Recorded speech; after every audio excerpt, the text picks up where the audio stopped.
Estamos en La Voz en vivo, tenemos visitas. Hoy nos acompañan el ministro de Desregulación del Estado, Federico Sturzenegger. Buenos días, Federico. ¿Cómo estás, Virginia? Muy ¿Qué tal, bien. ministro? ¿Cómo le va? ¿Qué tal, Daniel? Buen día. Y Gonzalo Roca, primer candidato de La Libertad Avanza en la lista a diputados para el 26 de octubre. ¿Qué tal, Virginia, Daniel? Hola, Gonzalo. Gracias. ¿Cómo va? Todo perfecto. Bueno, bárbaro. Ministro, empecemos por la coyuntura. ¿Qué es lo que estamos viendo estos días en la economía? ¿Por qué está pasando la inestabilidad que ocurre? Mira, a ver, el gobierno, yo te diría, tiene una situación macroeconómica como Argentina nunca tuvo en términos de su solidez, primordialmente por el tema del superávit fiscal, ¿no? O sea, sabemos que Argentina durante 140 años no lo logró. Javier Milei dijo: yo voy a agarrar el toro por las astas, este problema lo voy a resolver. El déficit fiscal es lo que nos lleva, digamos, a la inflación, al aumento de la pobreza, a los defaults, a la violación de los derechos de propiedad, y él lo atacó a eso, ¿no? Y me parece que lo resolvió, como ustedes, como lo habrán discutido millones de veces. El primer mes ya tuvimos un superávit fiscal, lo hemos mantenido, y él dice que eso es una cosa que es totalmente innegociable, ¿no? Eso le da una solidez muy fuerte. Entonces, pues decir, bueno, pero entonces esa solidez, ¿por qué estamos viviendo lo que estamos viviendo, ¿no? Virginia, me parece que es un poco la pregunta que me haces, y creo que es básicamente porque estamos en un proceso electoral donde hemos tenido elecciones distritales, que no quiere decir que sean lo mismo que las nacionales, obviamente, donde algunas nos ha ido muy bien, en otras, particularmente la provincia de Buenos Aires, nos fue mal. Cuando vos tenés, particularmente después de esa elección, cuando uno de los candidatos, en particular el gobernador de la provincia de Buenos Aires, sale al día siguiente a decir que defaultearía la deuda, expropiaría de vuelta si llegaran al gobierno, obviamente eso crea un clima de incertidumbre y digamos, de alguna manera de preocupación en el mercado, ¿no? Me parece que no es la primera vez que ocurre. Ya lo vivió Mauricio Macri, ya lo vivió De la Rúa, ya lo vivió Alfonsín. Es un modus operandi que tiene el peronismo puntualmente, y que nada, que me parece que estamos, bueno, que va a generar estos vaivenes en estos días, pero que, repito, tenemos un Banco Central saneado, tenemos una situación fiscal como Argentina nunca tuvo en 140 años, así que nada, hay que aguantar un poquito estos días que faltan, y ya después de octubre va a ser un panorama, me parece, totalmente diferente. Sin perder de vista esta argumentación, sí, y el entorno político y el contexto de elecciones, también existe, de parte de un grupo de economistas, se apunta a una especie de deficiencia, deficiencia lo pongo en interrogante, ¿no? En política cambiaria y monetaria que le permita, además de el racionalismo fiscal, poder sostener con consistencia una estructura para evitar estos vaivenes. Sí, mira, yo me acuerdo cuando yo era presidente del Banco Central, estaba el presidente del Banco Central de Paraguay, que es un país que tiene como una política monetaria muy estable, baja inflación. Y él me decía: Federico, acá en Paraguay el dólar siempre es un quilombo. Es un quilombo cuando baja, es un quilombo cuando sube, es un quilombo cuando está quieto, ¿no? Porque obviamente el movimiento del dólar genera, digamos, es como hay intereses detrás. Hay gente que le conviene que el dólar suba, hay gente que le conviene que el dólar baje. Entonces, siempre es una política o digamos, una variable que genera, digamos, dudas, discusiones, opiniones, etcétera. A mí me parece que Argentina lo que tiene es, te diría dos cosas. Primero, que me parece que tiene un régimen cambiario muy razonable, que es básicamente un régimen de flotación cambiaria dentro de unas bandas. Las bandas son bastante grandes y además las bandas se van ampliando, con lo cual Argentina en realidad lo que está haciendo es una transición a un esquema de flotación cambiaria. El tipo de cambio se va al techo. Bueno, digamos, ese es el régimen, ¿no? O sea, que vos tenés unas bandas. Te repito, las bandas se van ampliando, entonces de alguna manera el sistema va transicionando a un régimen de flotación, el que tienen todos, el que tiene Chile, el que tiene Estados Unidos, el que tiene Brasil, el que tiene, así que me parece que está bien hacer esa transición ordenada. Me parece que eso es lo que ha elegido el ministro de Economía, me parece que está muy bueno. Y después decirte lo siguiente: si vos tenés, vuelvo a lo anterior, si tenés, yo a veces le digo a mis amigos economistas, le digo, si vos tenés una persona de la oposición que saca en una elección distrital 40% de los votos y sale después con ese mensaje, no hay régimen, ¿se entiende?, que te pueda, digamos, de alguna manera, digamos, eliminar totalmente la incertidumbre que genera ese contexto político con ese tipo de declaraciones. O sea, así que no... volatilidad política mata volatilidad económica. Exacto. Y por eso te digo, me parece que es una cosa que es transitoria hasta octubre. Después en octubre va a haber un cambio significativo en la composición del Congreso, donde nosotros vamos a aumentar en cualquier escenario muy fuertemente las bancas, porque pensá que nosotros estamos poniendo en diputados solo 2 bancas en juego, y eso me parece que va a generar ya otro contexto, va a reducir la incertidumbre que ha generado este proceso, y nada, y Argentina sigue. Están pasando tantas cosas, espectaculares en la economía que me parece que nada, a partir de octubre vamos a poder focalizar la mirada ahí. Me parece que parte de nuestra responsabilidad también ahora es un poquito esto, Virginia, es decir, ¿por qué estamos haciendo este esfuerzo? O sea, ¿cuáles son están pasando cosas increíbles. O sea, Argentina está en medio de un boom de energía que va a aumentar nuestras exportaciones entre 30 y 40% en los próximos 10 años. ¿Vos sabés el impacto que va a tener eso para Córdoba? Porque la producción de energía necesita la industria metalmecánica, necesita fierros, que es lo que hace Córdoba. Después escuchar la minería, otro 30-40% de las exportaciones, también con el mismo impacto sobre, por ejemplo, la provincia de Córdoba. Digo Córdoba porque estamos puntualmente acá, ¿no?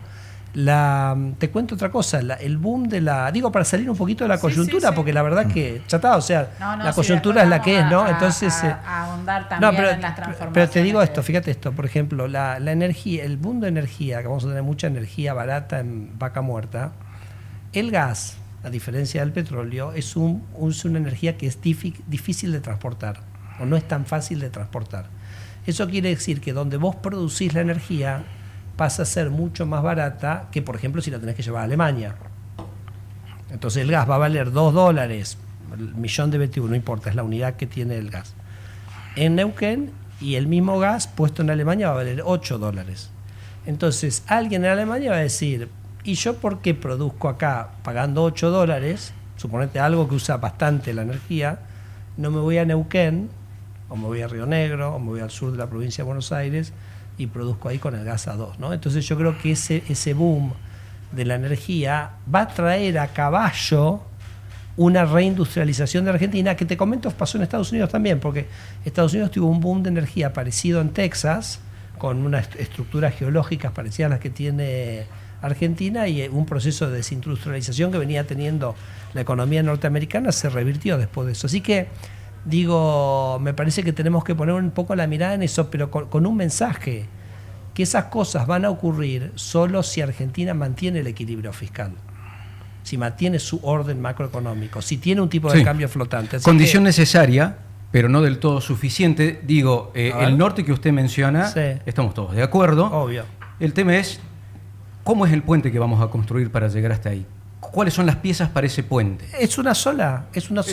No, sí es una sola, porque tenemos que evitar la idea de que un país se construye con cosas mágicas, ¿no? Como que viene es obvio, ¿no? Un tipo viene con la varita mágica o lo que fuera. Acá en los países, cuando vos mirás cómo se construyó Europa después de la Segunda Guerra Mundial, o sea, que fueron procesos que llevaron décadas, pero décadas de orden. Acá nosotros necesitamos que el fisco esté ordenado, que el Estado respete los derechos de propiedad, que el que quiera, porque digamos una empresa minera no te va a hundir $20.000 millones si no confía en los derechos de propiedad, o sea, el respeto de los derechos de propiedad. Entonces, yo digo, el kirchnerismo ha sido la violación sistemática de los derechos de propiedad, en todo. Te concesionaban una ruta, después te pisaban las tarifas, te decían invertí en petróleo, después no te dejaban cobrar. Entonces, lo que digo es, si vos respetás los derechos de propiedad, que Daniel, es una cosa, esa credibilidad que Argentina no tiene, que perdió por cómo actuó, bueno, no hay nada mágico que mañana nos va a permitir a nosotros decir, es un proceso que cambió, es un proceso de construcción. Entonces, orden fiscal, que es una batalla de todos los días, y creo que el gobierno la viene dando extraordinariamente bien. El respeto a los derechos de propiedad va a ir permitiendo que estas cosas ocurran. Yo creo que van a ocurrir mucho más rápido de lo que pensamos, pero eso es, mantener ese norte claro, sencillo, simple, pero mantenerte, cumpliendo con esos dos temas. Gonzalo, ¿qué desde tu lugar en la Cámara de Diputados, qué podés aportar a estas ideas que dice Sturzenegger? Primero que nada, qué gusto escucharlo, la verdad, ¿no? Qué claridad. Federico. Y bueno, un poco que él lo decía, el futuro que tiene Argentina por delante, lo explicaba recién en materia energética, pero que todavía en el Congreso hacen falta todavía transformaciones de fondo, como la impositiva, la laboral, la penal y demás, que dé estabilidad económica y jurídica, decía recién, de la necesidad de que haya un respeto por la propiedad privada desde todo tipo, desde el Estado, ¿no? Y la sociedad. Bueno, eso se construye desde el Congreso porque es donde salen las leyes que van a tender a proteger esa propiedad privada, que le van a dar a la Argentina una estabilidad a largo plazo, ¿no? Perfecto. Me gustaría comentar porque Gonzalo va a tener un desafío casi, te diría, de docencia en la Cámara. Nosotros ahora estamos viendo el Congreso emitiendo leyes.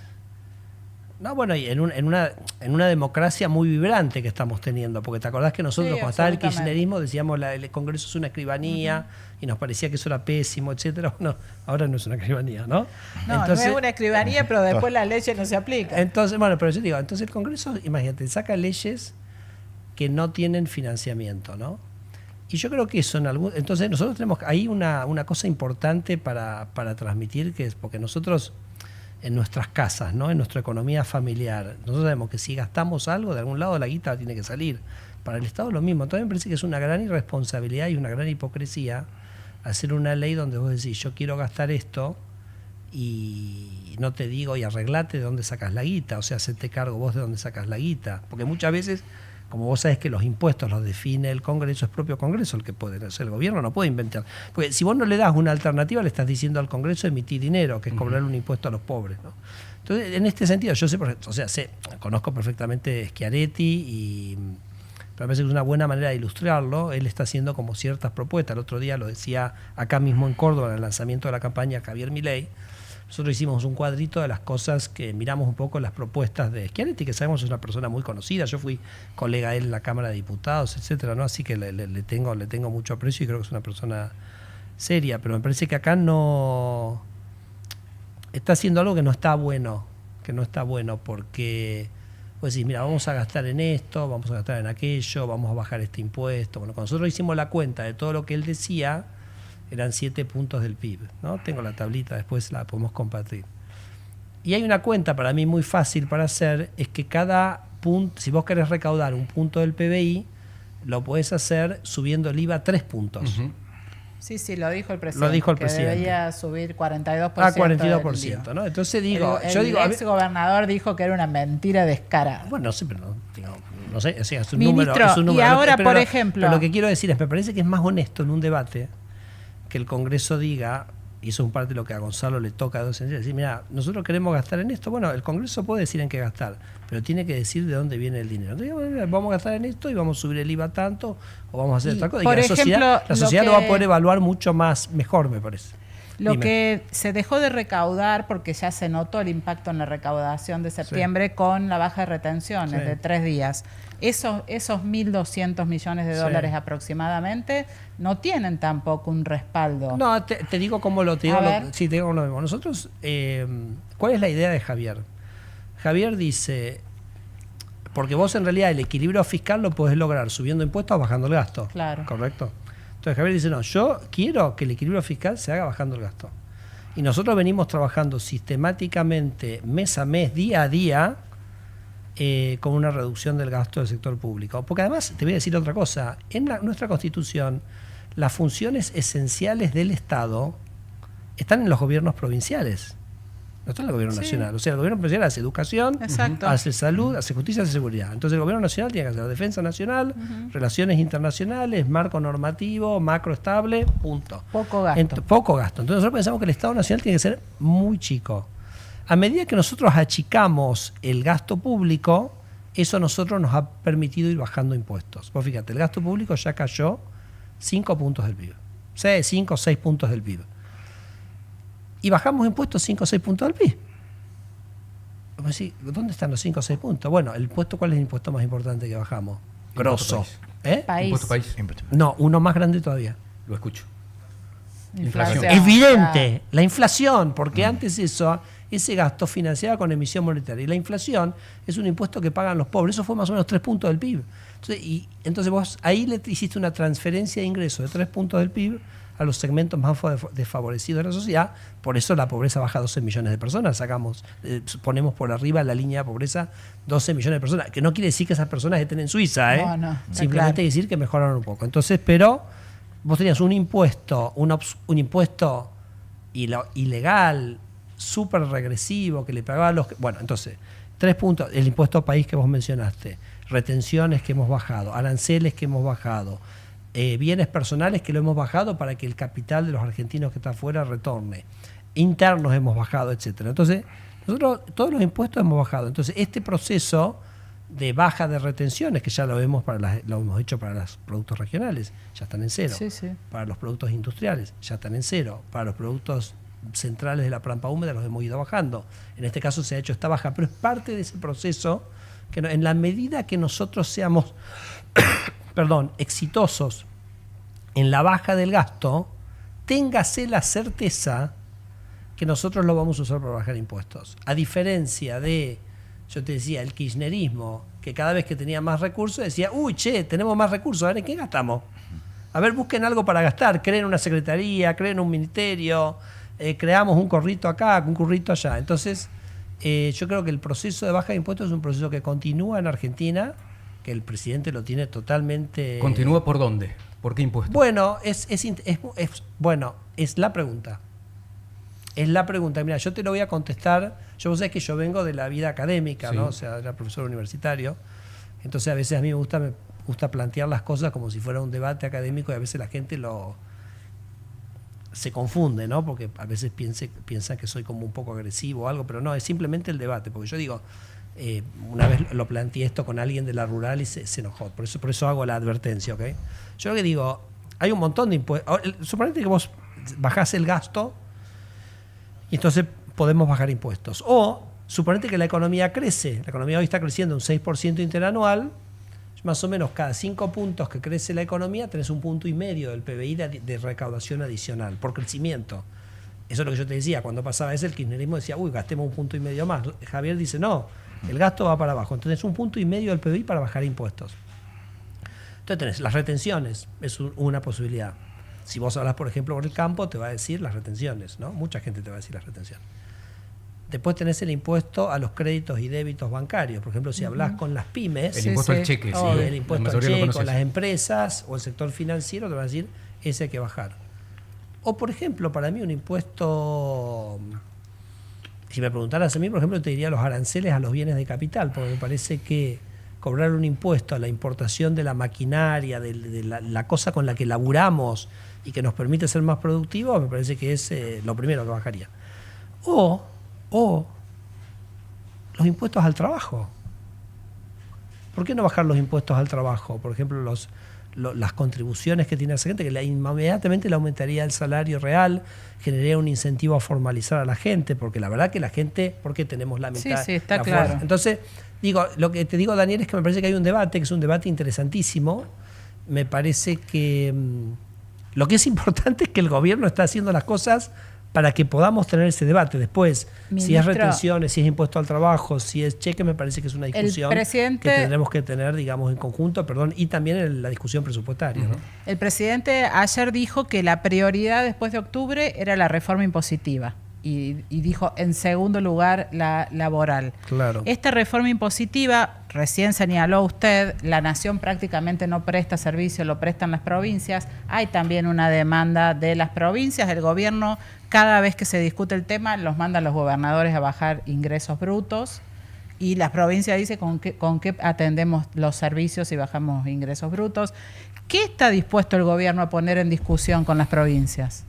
A ver, nosotros vemos que, por ejemplo, en el último año, lo explicó muy bien ayer Guberman en la Comisión de Presupuesto y Hacienda, o sea, la economía ha crecido 6% en el último año y los recursos reales de las provincias han subido 6% en términos reales.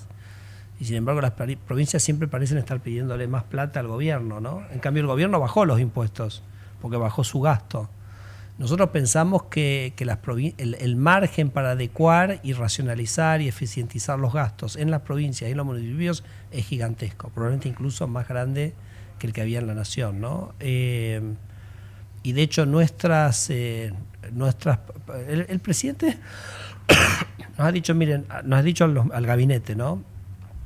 Yo no quiero que ustedes anden, digamos, diciéndole a las provincias qué hacer o no, más allá que no pueden, además, porque no, las provincias son autónomas. Pero digo, no quiero poner energía tratando de negociar con las provincias un cambio en sus políticas. Les dijo degenerados fiscales reiteradamente. No, les dice degenerados fiscales a los que emiten una ley sin financiamiento. Y está bien, porque me parece que es parte de la batalla cultural, de que es un engaño eso, porque lo que estás diciendo, si haces una ley sin financiamiento, es decirle a la gente cobrarle un impuesto a los pobres, o sea que eso suscribo totalmente. No, me parece que es importante eso, no dejarlo pasar. ¿Y eso es lo que propuso Schiaretti? No, bueno, claro, o sea, Schiaretti está diciendo, gastemos esto, reduzcamos estos impuestos. Yo digo, o sea, bajo esa hipótesis, Schiaretti sería un degenerado fiscal.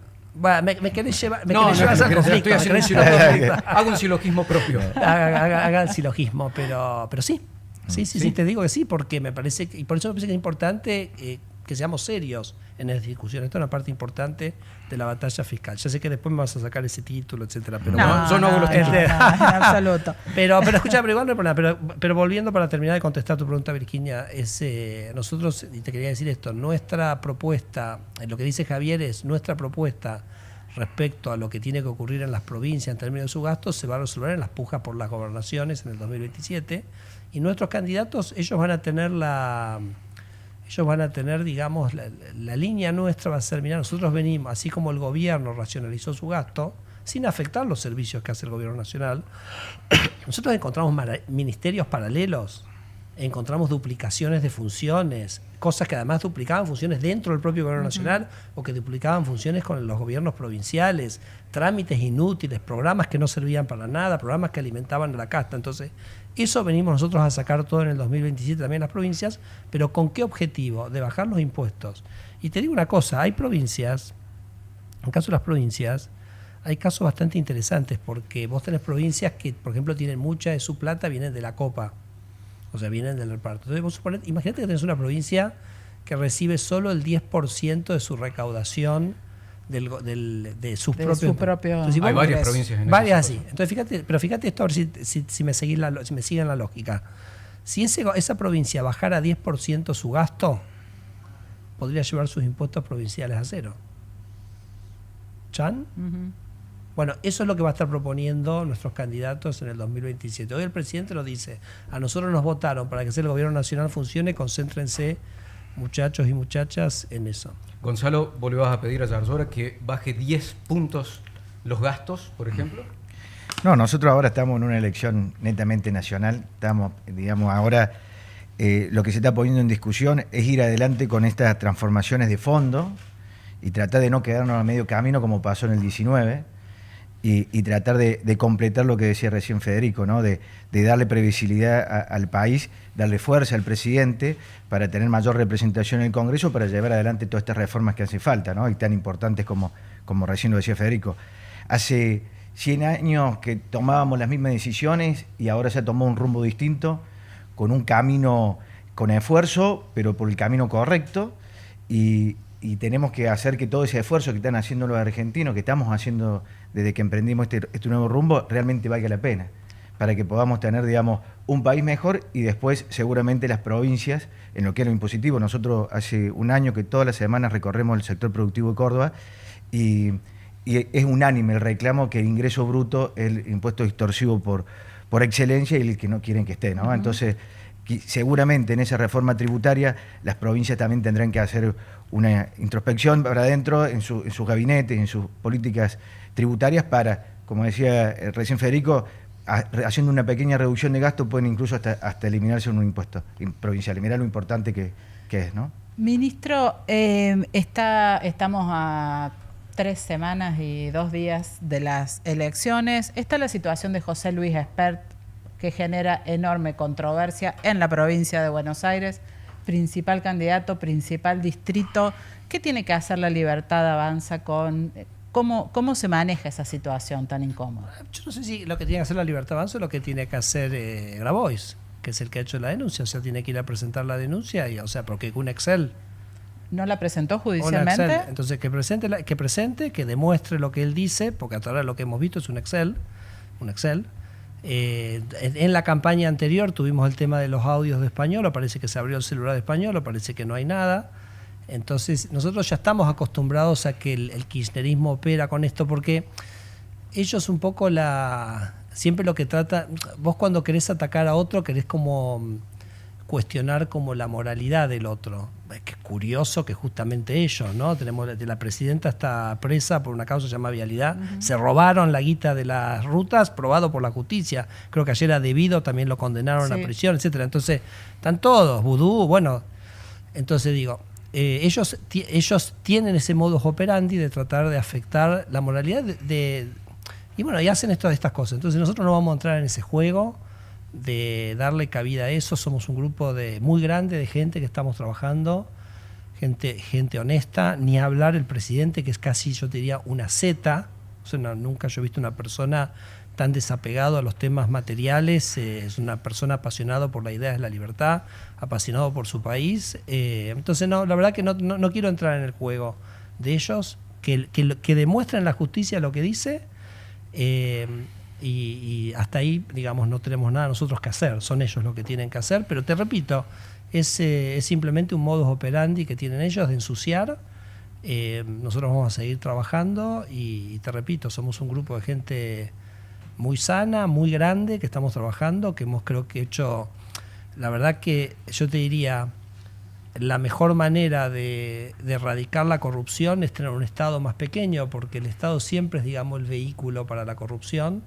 Y lo que yo siempre digo, que la desregulación es la mejor política. Primero, pro pyme, porque la regulación siempre es como una barrera de entrada, que la empresa grande, Arcor no tiene problema con la regulación, porque tiene sus abogados, pero las pequeñas pymes es más difícil. Y después...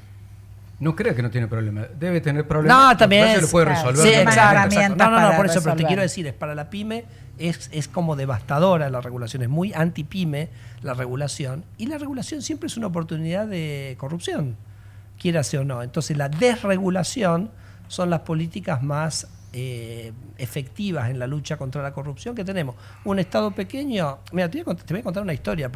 ¿Tenemos tiempo? Sí, claro. ¿Tenemos tiempo? Por ejemplo, nosotros desarmamos un programa que se llama el CONAMI, que era una Comisión Nacional de Microcréditos, un programa que había armado el kirchnerismo.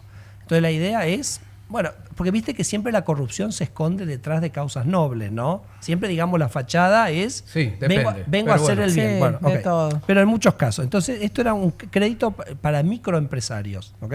Yo esta industria la conozco muy bien porque yo fui presidente del Banco Ciudad y había armado una empresa especial para dar estos créditos que son complicadísimos, porque son créditos tan chiquitos, claro, con una estructura de costos para llegar, que te paguen, etc. Un negocio complicadísimo. Imagínate si el Estado meterse en eso. Entonces, cuando llegamos, miramos este programa. Este programa tenía decenas de personas en el Estado trabajando en esto, y la idea era, por supuesto, poner plata para que se armara una cartera de estos créditos, ¿correcto? Y después, bueno, con lo que la gente te va pagando, va creciendo, etc. El programa estaba de 2006. ¿Vos sabés cuánto era la cartera respecto a la plata que se puso, que fueron cientos de millones y millones de pesos? Era el 0,14%. O sea, el 99.86% de la guita se había esfumado. ¿En dónde? En los empleados, en los canales políticos, en los punteros. Nada, o sea, no había llegado nada a la gente, ¿no? Entonces, bueno, ese es el tipo de... Bueno, y estuvo ahí durante años. Estuvo ahí, ¿durante cuánto? 15, 20 años. Currando gente de ese lugar. Entonces, sí, creo que han logrado realmente un consenso. Ahí sí hay un avance muy claro, como también lo han logrado con la necesidad de superávit fiscal. Son grandes banderas. ¿Nunca escucharon cómo curraban con el monotributo social, esa historia? Sí, sí, absolutamente. ¿Cuántos despidos hubo, ministro? Bueno, hay despidos, gente que se va. Nosotros desde que llegamos de una estructura de administración central más empresas públicas, que eran unas 300.000 personas, se han ido 55.000 personas. ¿Hubo ¿no? indemnizaciones? Claro, hay un proceso. Depende, digamos, la forma en que la gente estaba contratando. Hay gente que estaba con contratos transitorios, en cuyo caso el contrato se interrumpe porque así es el contrato. En la gente que es planta permanente hay todo un régimen que se llama disponibilidad. La gente por entre 6 y 12 meses se les paga el sueldo y después una indemnización. Pero lo que yo te quiero contar es lo siguiente. Esa gente esa que se fue, que en algunos casos, escuchá, eran ministerios paralelos. Por ejemplo, el Ministerio de Desarrollo Social, ¿te acuerdan de Victoria Tolosa Paz? claro. Estaba el Ministerio Oficial y al lado había un ministerio paralelo de un señor que se llamaba Emilio Pérsico. Sí. Entonces tenías miles de personas contratadas que no sabíamos dónde estaban, no sabíamos tampoco qué hacían. Digo para que entiendas un poco el perfil, ¿no?, de lo que se está sacando. Pero te quería decir esto que me parece que es importante y vuelve al tema de los temas fiscales, etcétera. Esto a nosotros nos ha permitido ahorrar $2.000 millones por año. Y eso son $2.000 millones menos que nos cobramos de impuestos a todos nosotros. ¿Y qué hacemos nosotros, todos los argentinos, cuando nos encontramos de repente con $2.000 millones más en el bolsillo? Lo gastamos. ¿Se entiende? Sí, Entonces sí, lo que te digo, por eso absolutamente. yo a veces cuando me preguntan sobre la gente que se fue del Estado, yo digo, no, mejor preguntarme de todos los empleos que se crearon con los $2.000 millones que ahora la gente va a gastar, porque nosotros... Pero no se ve eso todavía, ministro. Hay más empleo ahora que hace un año, ¿no? Entonces, digamos, la tasa de desempleo está totalmente constante, o sea, no hemos tenido una disrupción en el mercado laboral. Porque también ha crecido mucho el empleo informal. Bueno, pero el empleo informal no es una cuestión del gobierno de Javier Milei. No, sí, claro, No, por supuesto. obvio, tenemos la mitad de la fuerza de trabajo que está informal, por eso vos decías, Virginia, reforma tributaria y forma laboral. Y él dice la previsional va después, porque no tiene sentido plantar lo previsional cuando tengo la mitad de la gente fuera de la fuerza de trabajo. Pero por eso yo te decía también, qué poco está en el debate la baja de los impuestos al trabajo, siendo que uno de los problemas principales que tenemos es que la mitad de la gente está informal, ¿no? Entonces... ¿Y cómo se logra el consenso que van a necesitar sí o sí para todas esas grandes reformas? Porque aún con una buena elección van a necesitar alianzas. ¿Cómo se busca consenso en un gobierno de Javier Milei? ¿Cómo se busca en cualquier gobierno? Bueno, pero hasta ahora no lo hemos visto. Persuadiendo, sí, puede ser, y quizás haya que hacer alguna autocrítica, porque nosotros también... Lo cierto es que el año pasado nosotros logramos un consenso. Con la ley bases. Sí, y con muchas otras cosas. O sea, por decirte ahora, se va a votar con la se va a votar con la boleta única de papel, que era un debate histórico de Argentina, y lo logramos nosotros el año pasado con la representación parlamentaria que teníamos. Así que yo diría, si lo logramos hacer el año pasado, mucho más lo vamos a poder hacer después de diciembre, que vamos a tener mayor representación. Y quizás en el medio, sí, por ahí nos queda una autocrítica para nosotros. ¿Qué sería esa autocrítica? No, la autocrítica por ahí que yo a veces pienso que los griegos tienen un concepto que se llama el de la ibris, que es cuando vos... nosotros creo que nos pasó un poco eso después de la elección en la ciudad de Buenos Aires, que la ganamos, ¿te acordás? Y fue como una gran sorpresa. Y entonces ahí por ahí como que uno... la ibris es como cuando vos te sentís que... muy potente, muy empoderado. Es como que extralimitas tus límites verdaderos, ¿no? Como perdés como una dimensión de tu propio límite. Entonces, pero bueno, me parece que la elección bonaerense ha sido... ¿Cómo se llama? Ahí claro, ahí digamos te vuelve a llevar a la realidad.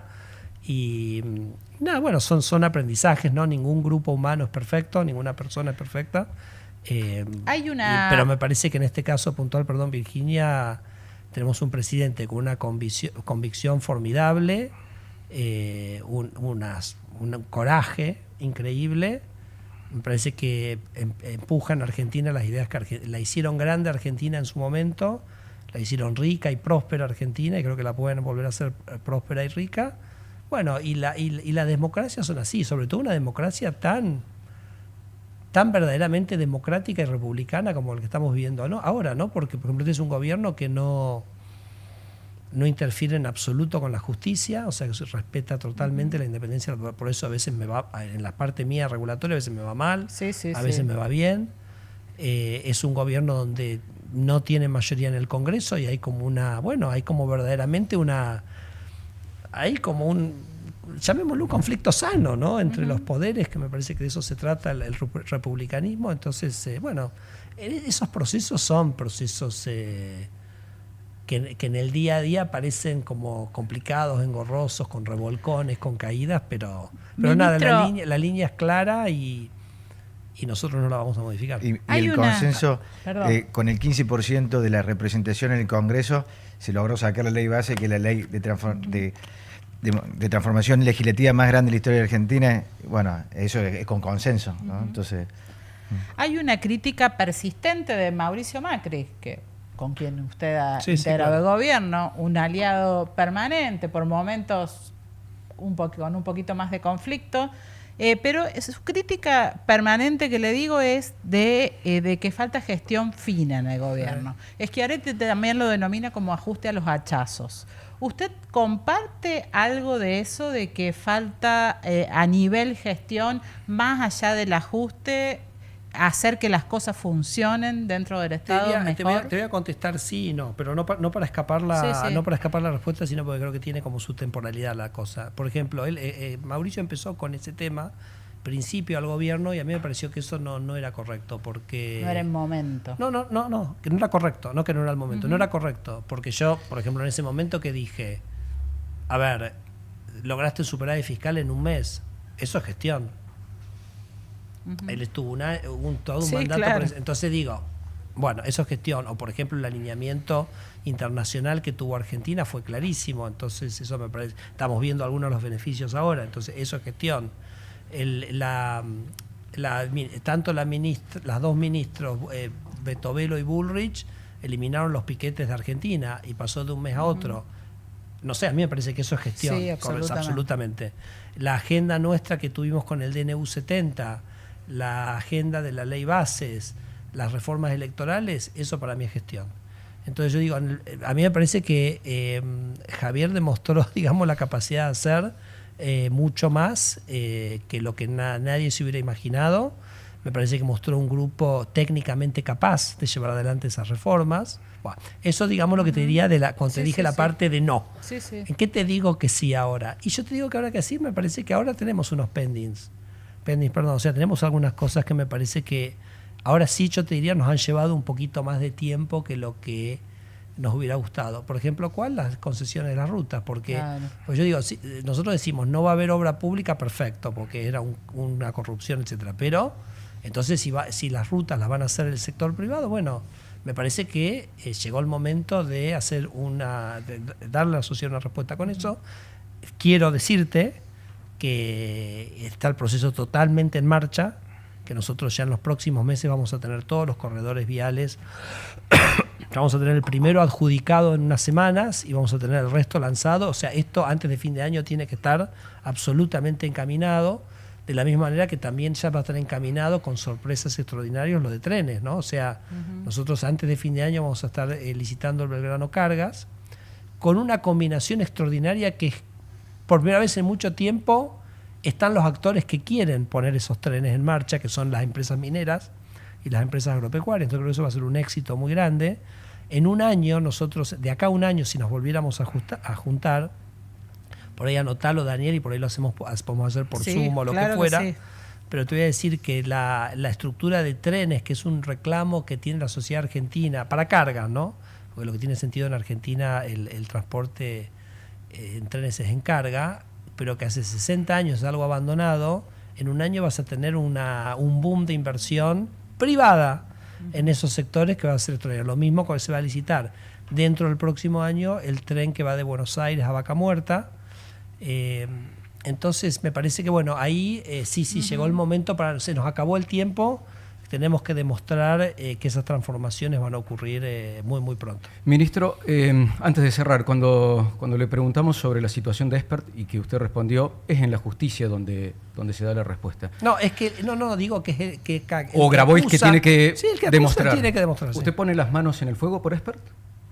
A ver, yo soy parte de un equipo, así que tengo que confiar en todo el equipo en el cual yo participo. Pero y además tampoco me voy a yo entrar en la psicopatía, disculpame el término, de esta gente que básicamente está haciendo esto sistemáticamente. Yo me acuerdo mucho en el gobierno de Mauricio Macri lo que nosotros vivimos con Santiago Maldonado, ¿no? Y Yo me acuerdo de haber hablado incluso con el presidente Macri, y me decía, no sé, ¿dónde está esta persona? ¿No? Me decía, ¿no? Y vos te acordás que venían a cada programa de radio con alguien que tenía evidencia, que había esto, entonces me parece, Daniel, que me parece que no es sano la Argentina entrar en ese juego. Y te repito, soy parte de un equipo en el que confío, es un equipo extraordinario, creo que es el equipo más honesto que ha gestionado la República Argentina en muchísimos años, porque bueno, eso deriva de las propias virtudes y características del presidente, que como yo te decía, es casi, te diría, una zeta, ¿no? Casi un monje franciscano. Me lo deja picando. ¿Más honesto que en la gestión anterior en la que usted participó? Yo creo que Javier es una persona... No voy a entrar. Usted dijo más honesto que Sí. No, pero creo, digamos, realmente creo que Javier en eso tiene unos atributos muy, muy particulares, te decía. Yo te decía, ese desapego a lo material y ese amor que él tiene por las ideas de la libertad, el amor que tiene por su país. Y bueno, me parece que eso es una cosa bastante particular. Queda claro. Muy Yo, bien. antes de terminar, Sí. me gustaría mostrar la boleta y dónde estamos, porque tiene 18 listas. Esta es la boleta de Córdoba. Te he visto hacer esa acción de marketing partidario. Sí, estamos ahí en el casillero 13, Ujú. de la derecha, en medio de la derecha. Ahí La Libertad Avanza, Alianza de la Libertad Avanza, el Águila y Violeta. Pero aclará porque la primera también es violeta. Sí, ¿no? por eso, Sí, por eso esa- creo que esa- tenemos. esa es la por que eso- crece. Esa es la confusión que se podría dar, ¿no? Porque hay Exactamente. dos violetas. ¿Y qué dice la otra violeta, la que es la...? Ellos dicen que son los libertarios de en serio. No, Claro, de verdad. son, hasta tiene el nombre, ¿no? digamos, hay cuatro listas reales y las restas son colectoras casi todas. Correcto. Entonces, muy importante este punto que hace Claro. Gonzalo. Gracias, ministro. Gracias a ustedes. Buenos días. Gracias, Gracias, Gonzalo. Virginia, gracias, Daniel. Gracias a ustedes.